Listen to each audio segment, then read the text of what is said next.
Hi, welcome to Spanish 101, and today we're going to do a practice with AR verbs and their conjugation in the present tense.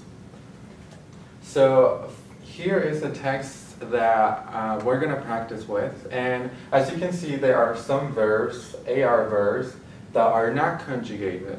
So for the practice today, what I want you to do is I want you to pause the video when you're ready and conjugate the verbs according to the person who's doing the action. This will help you understand and will help you practice this conjugation in tense, okay? So I want you to pause the video now, and then once you're ready and you have your answers, press play again, and then we'll continue with the rest. Okay, so now we're going to conjugate so you know if you did it right. So for the first one, we have the verb bailar, which is to dance, and the first person we have is nosotros.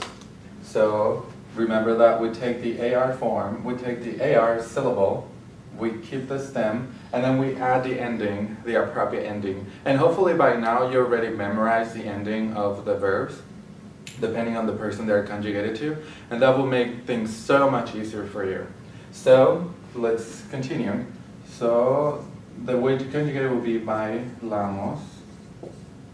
That will be the ending. Okay. So nosotros bailamos mucho.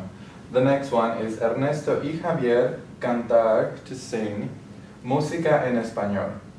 Mientras, while, this is what mientras means, Karen escuchar a ellos.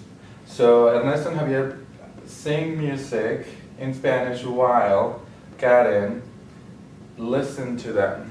Okay? So here's a little tricky because there are two things. First of all, we have Ernesto and Javier.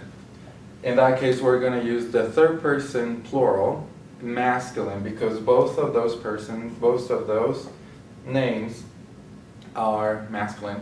So remember that the pronoun for third person plural will be ellos. Sorry. So then we're going to find the right conjugation for that person. In that case, ellos cantan. Okay, so remember we take that off and then we have the stem and we just add the ending.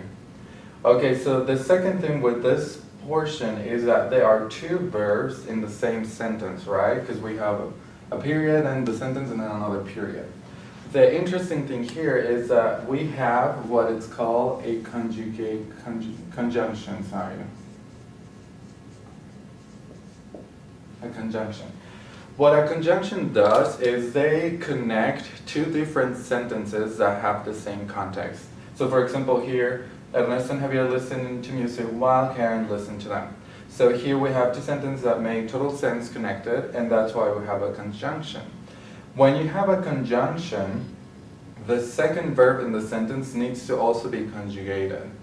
So for example, we have Karen, which the pronoun for Karen will be ella, and then we conjugate it appropriately. So ella escucha a ellos, okay?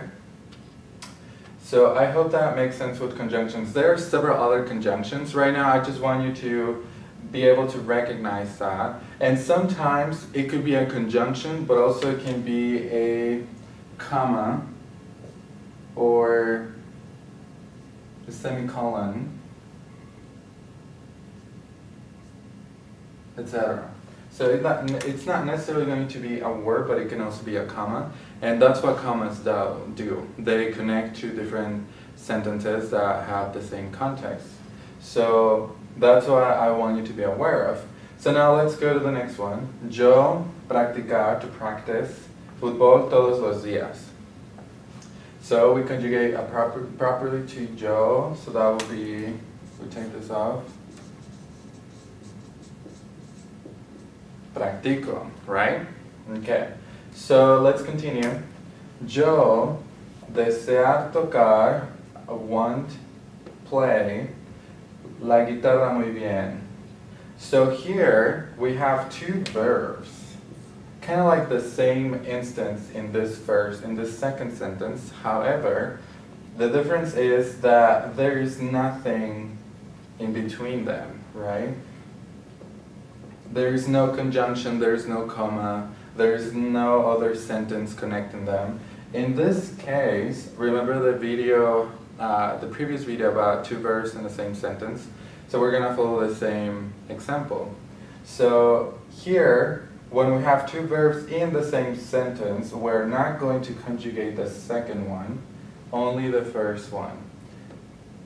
For example, here we take the last two letters, AR, and then we add the appropriate ending, the correct ending, so it will be deseo. Okay?